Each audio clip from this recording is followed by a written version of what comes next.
Pesantren Al-Khoiriyah adalah sebuah pesantren yang terletak di Dusun Tempursari, Desa Wates, Kecamatan Sumbergempol, Kabupaten Tulungagung. Pesantren ini terkenal dengan menaranya berarsitektur Yaman.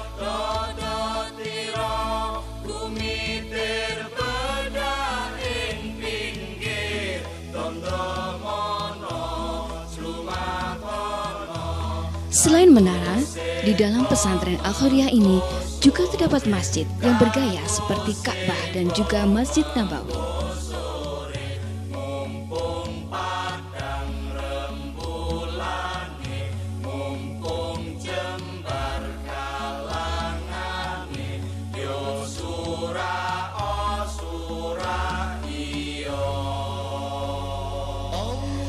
Masjid ini dibangun oleh seorang kiai yang bernama Kiai Ageng Imam Tabut pada tahun 1830 dan direnovasi oleh Habib Ahmad pada tahun 1991.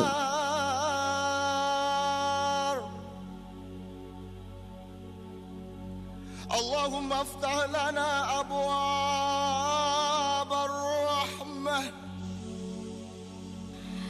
Di pesantren ini, banyak santri yang berasal dari berbagai daerah, di antaranya Tulungagung, Trenggalek, Surabaya, bahkan dari Pulau Sumatera.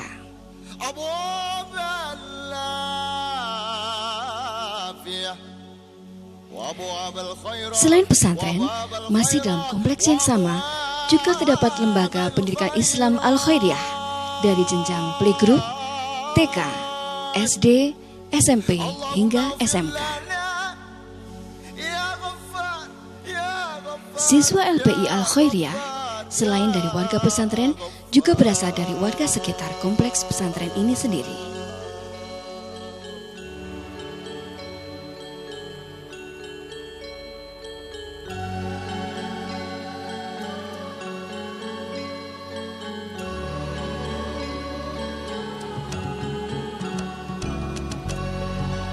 Masih dalam kompleks Al-Khoiriyah juga terdapat sebuah bangunan balai yang biasa digunakan oleh para santri untuk berdiskusi.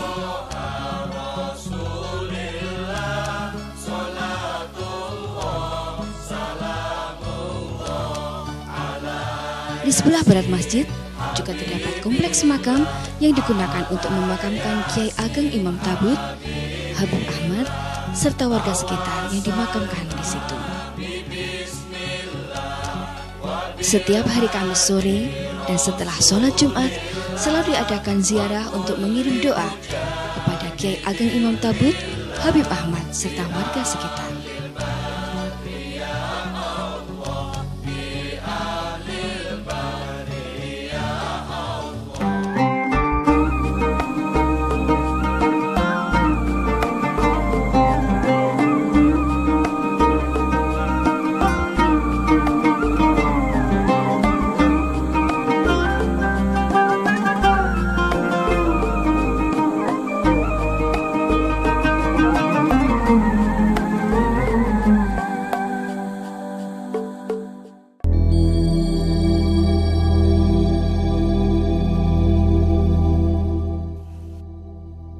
Pada pertengahan abad 18 Masehi, di Dusun Tempursari, Desa Wates, Kecamatan Sumbergempol, Kabupaten Tulungagung, Jawa Timur, sudah ada kegiatan dakwah Islam, di antaranya kegiatan mengaji kitab suci Al-Quran, ilmu fikih, dan juga ilmu tauhid.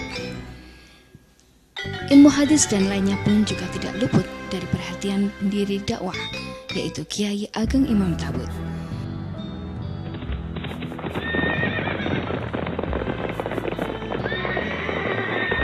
Beliau adalah seorang prajurit Pangeran Diponegoro, seorang pelarian dari Tegalsari, Ponorogo akibat serangan Belanda pada waktu itu. Kiai Ageng Imam Tabut, beliaulah yang memulai mendirikan Masjid Nur Muhammad pada tahun 1830.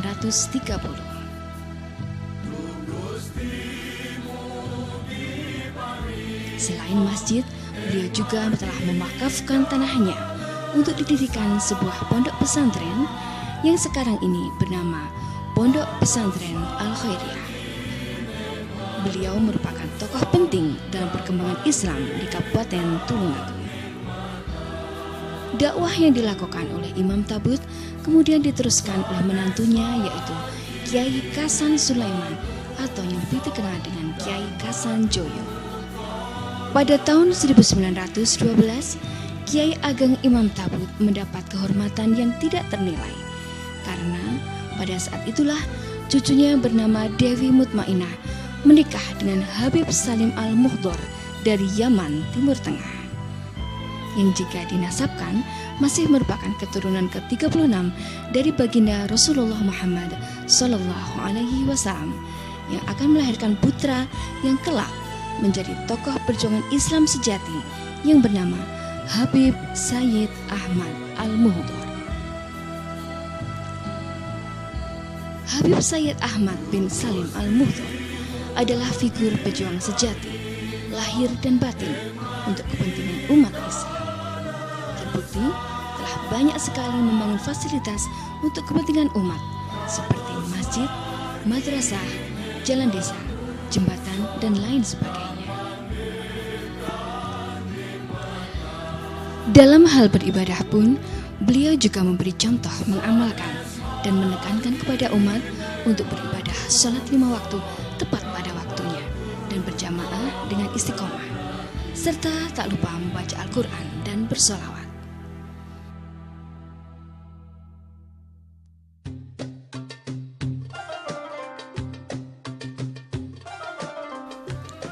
Pada tahun 1991, Habib Ahmad merenovasi Masjid Nur Muhammad yang dibangun oleh Imam Tabut tersebut. Dengan bergotong royong dengan masyarakat sekitar, Habib Ahmad memperindah bangunan masjid. Peralatan dan bahan-bahan yang diperlukan untuk merehab masjid tersebut merupakan sumbangan dari masyarakat sekitar. Seperti sekarang ini, Masjid Nur Muhammad tampak berdiri kokoh dan megah dengan nuansa yang sangat indah. Ditambah lagi dengan ornamen dan kaligrafi, masjid ini terkenal dengan motifnya yang menyerupai Ka'bah dan Masjid Nabawi. Di sebelah selatan Masjid Nur Muhammad juga berdiri kokoh sebuah menara yang bergaya arsitektur Yaman. Menara ini diarsitekturi sendiri oleh Habib Ahmad. Menara ini dibangun pada akhir abad ke-20 dengan memakan waktu kurang lebih 3 tahun. Menara ini berdiri megah dan menjadi identitas pondok pesantren Al-Khoiriyah. Selain Masjid Nur Muhammad, Habib Ahmad juga membangun masjid di desa Bendilwungu yang bernama Masjid Riyadul Jannah. Masjid tersebut berada di dekat jalan yang setiap hari dilewati oleh kendaraan besar. Sehingga oleh Habib Ahmad, tembok bawah masjid dibuat tebal sekitar 4 batu bata merah ukuran sekarang agar masjid tidak roboh karena tanah bergetar.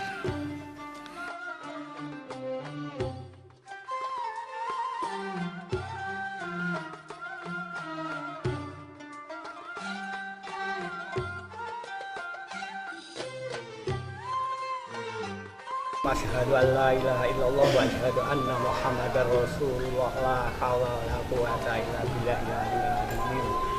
Kula asmuni alias Loso. Nalika rumiyin jaman Habib Ahmad bin Salim Al-Muhdor utawi Abah menika kula sering dijak bangun wontenipun musala Riyadul Jannah Bendilwungu Sumber Gempol Kabupaten Tulungagung.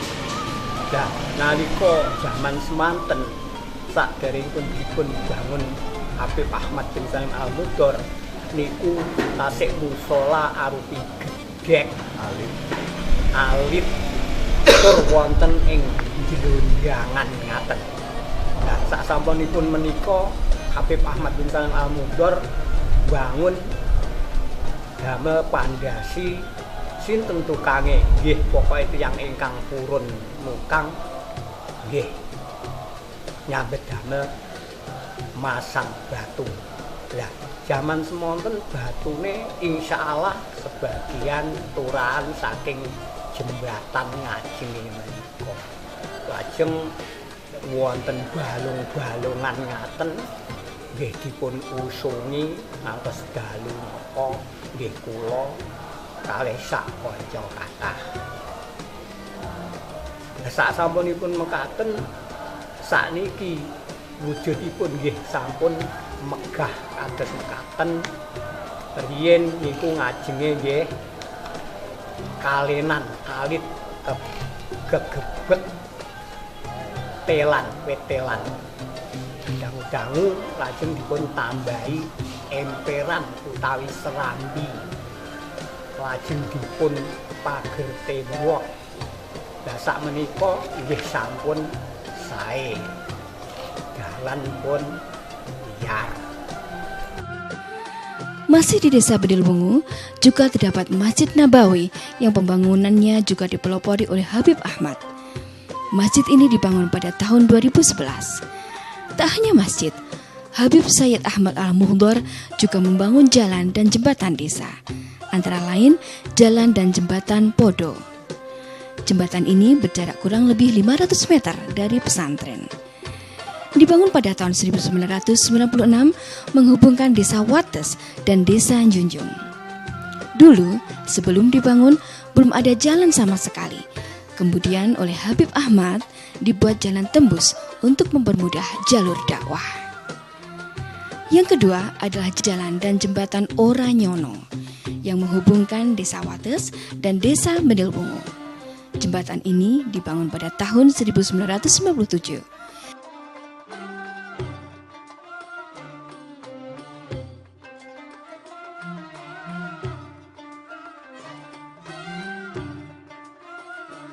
Podo Rukun yang menghubungkan antar desa Wates. Panjang jalan ini kurang lebih sekitar 1 km dan lebar 3 meter.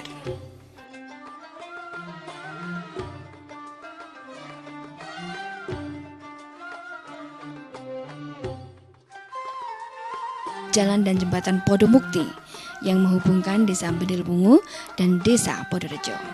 Panjang jembatan ini sekitar 400 meter persegi. Tanah yang dipakai membangun jembatan Podo Mukti adalah tanah milik pribadi warga setempat, lalu diminta oleh Habib Ahmad secara musyawarah.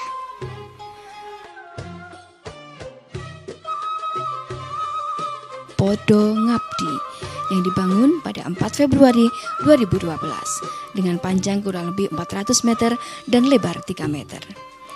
Jalan tembus desa ini menghubungkan Desa Bedilbungu dan Desa Mirigambar. Selain masjid dan jembatan, Habib Ahmad juga merupakan sosok cikal bakal berdirinya Lembaga Pendidikan Islam Al-Khairiyah. Di antaranya adalah jenjang playgroup atau PAUD, TK, dan SD yang berada di Desa Junjung, Kecamatan Sumbergempol yang berjarak kurang lebih 700 meter dari pesantren. Sedangkan SMP dan SMK Islam Al-Khairiyah berada juga satu kompleks dengan pesantren Al-Khairiyah ini. Assalamualaikum warahmatullahi wabarakatuh. Saya salah satu seorang santri Pondok Pesantren Al-Khairiyah akan menceritakan kegiatan-kegiatan yang ada di Pondok Pesantren Al-Khairiyah. Mulai dari subuh pukul 4.00 waktu Indonesia Barat, seluruh santri mempersiapkan diri untuk persiapan jamaah sholat subuh. Jamaah sholat subuh ini dipimpin langsung oleh beliau Al-Habib Sayyid Hamid bin Ahmad bin Salim Al-Muhdhar. Setelah jamaah salat subuh, seluruh santri mengikuti kuliah subuh yang diadakan oleh pondok pesantren. Setelah itu, seluruh santri mempersiapkan diri untuk persiapan sekolah formal mulai pukul 7.00 sampai dengan pukul 14.00 waktu Indonesia Barat. Setelah itu, santri istirahat dan makan siang. Setelah itu seluruh santri mempersiapkan diri untuk persiapan sholat asar. Setelah sholat asar, seluruh santri mengadakan kegiatan sawir. Selanjutnya mengikuti kegiatan diniyah yang diadakan oleh pondok pesantren sampai sholat isya. Setelah sholat isya, seluruh santri wajib mengikuti belajar malam bagi seluruh santri yang mengikuti pendidikan formal. Sampai dengan itu, seluruh santri istirahat sampai dengan pukul 3 pagi. Kesehariannya seperti itu, ditambah lagi hari Jumat. Setelah sholat Jumat, seluruh santri putra itu diwajibkan mengikuti yasinan di makam yang dipimpin langsung oleh beliau Al-Habib Sayyid Hamid bin Ahmad Al-Mughal. Setelah itu seperti biasa persiapan sholat asar dan syawir seperti biasanya. Namun ada tambahan lagi, yaitu malam Sabtu. Malam Sabtu itu seluruh santri mengadakan kegiatan Jamiah Kitobah. Jamiah Kitobah itu tujuannya untuk mencari bakat-bakat yang terpendam di dalam santri itu sendiri. Contohnya mencari bakat untuk dai-daiyah, untuk qiraah dan kegiatan penyampaian puisi Islami. Semua itu dikonsep sedemikian rupa menjadikan kreativitas seluruh santri itu tidak ada bantuan lain, melainkan santri itu sendiri yang mencarinya.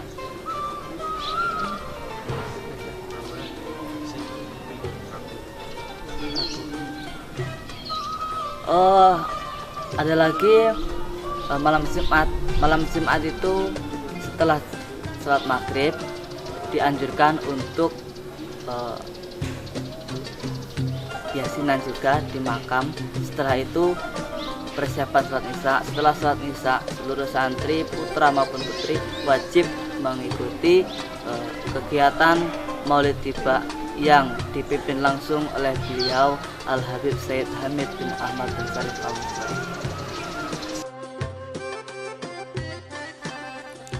Di dalam pesantren ini terdapat sebuah bangunan baru, yaitu balai. Bangunan ini biasa digunakan untuk berdiskusi atau bermusyawarah warga pesantren. Ada yang unik dari sosok balai ini, yaitu umpak yang dipakai adalah umpak sejenis penopang atau alas yang terbuat dari kayu untuk menyangga tiang bangunan. Assalamualaikum warahmatullahi wabarakatuh. Saya Ali Mas'ud, remaja Masjid Nabi Muhammad Jawates. Saya mau cerita asal mula umpak.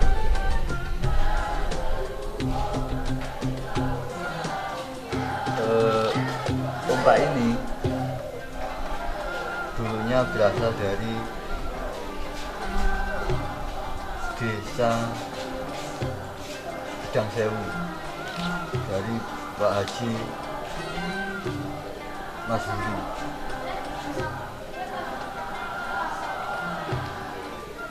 Kata beliau, Bunyai Masyhuri,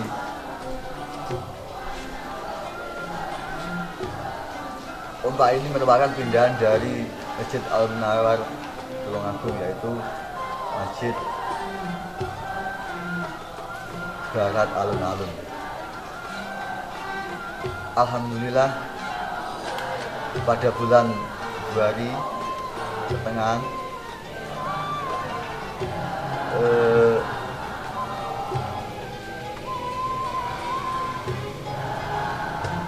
dari Gedang Sewu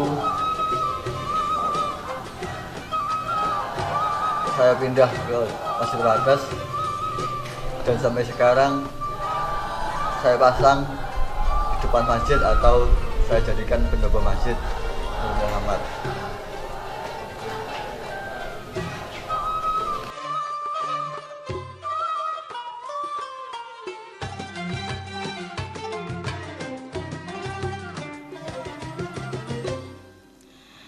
Berjarak kurang lebih 23 km dari pesantren Al-Khairiyah, terdapat sebuah situs makam yang berhubungan erat dengan Habib Ahmad.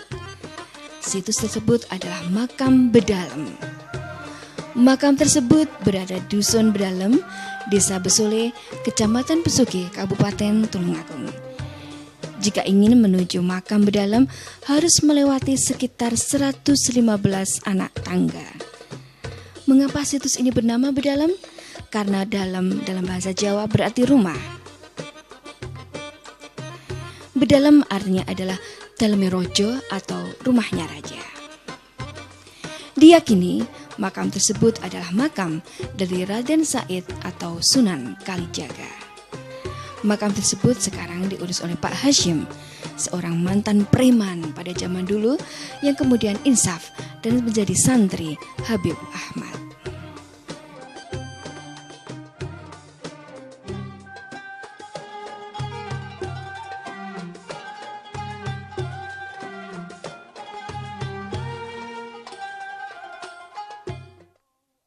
Allahu Akbar. Isi makam Bedalam sebetulnya hanya satu, tetapi banyak sekali nama-nama yang populer yang dipercaya oleh masyarakat sekitar. Antara lain, pertama, diyakini makam tersebut adalah makam Raja Demak pertama. Yang kedua, makam ini diyakini adalah sebagai makamnya Sunan Kalijaga.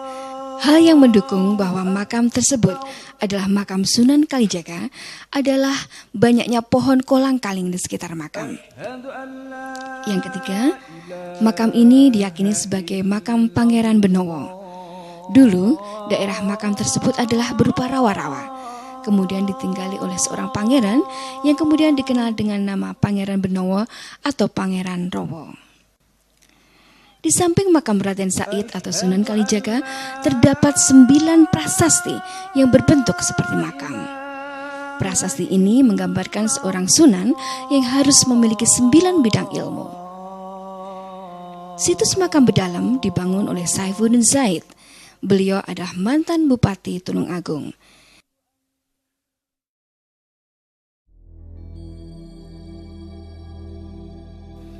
Tak hanya situs Bedalam, Habib Ahmad juga mempunyai jaringan dakwah dengan seorang aulia yang bernama Said Zainal Abidin atau lebih dikenal dengan nama Sunan Kuning. Sunan Kuning sendiri adalah putra dari Sunan Ampel, Wali Songo. Makam dari Sunan Kuning berada di Desa Macan Bang, Kecamatan Gondang, juga terletak di Kabupaten Tulungagung.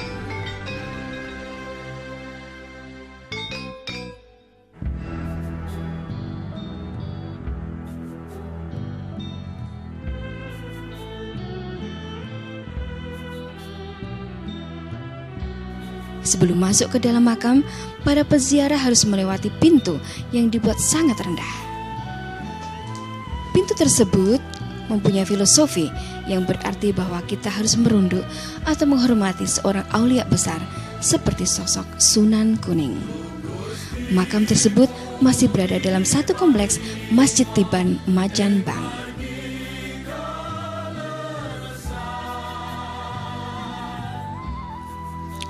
Berjarak 2 km dari Masjid Tiban Macan Bang, terdapat makam yang diyakini merupakan makam dari Wali Sidik.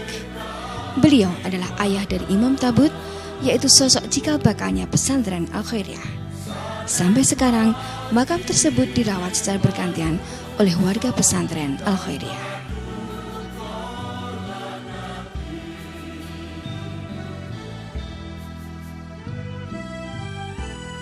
Sekarang, dakwah Islam yang dilakukan oleh Habib Ahmad diteruskan oleh putranya, yaitu Habib Sayyid Hamid bin Ahmad Al-Muhdar.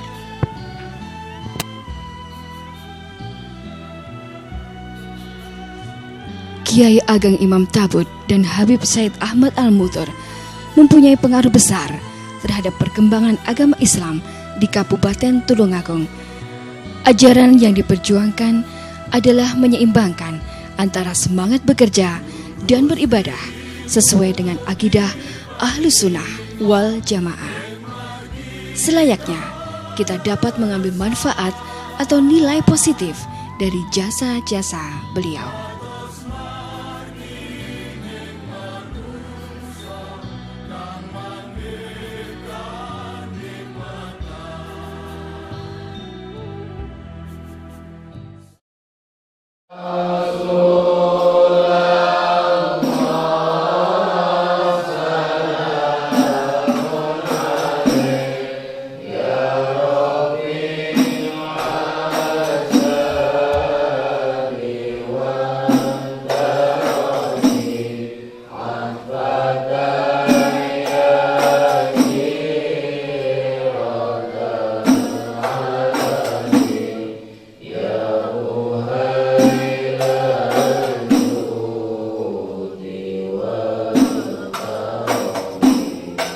Selam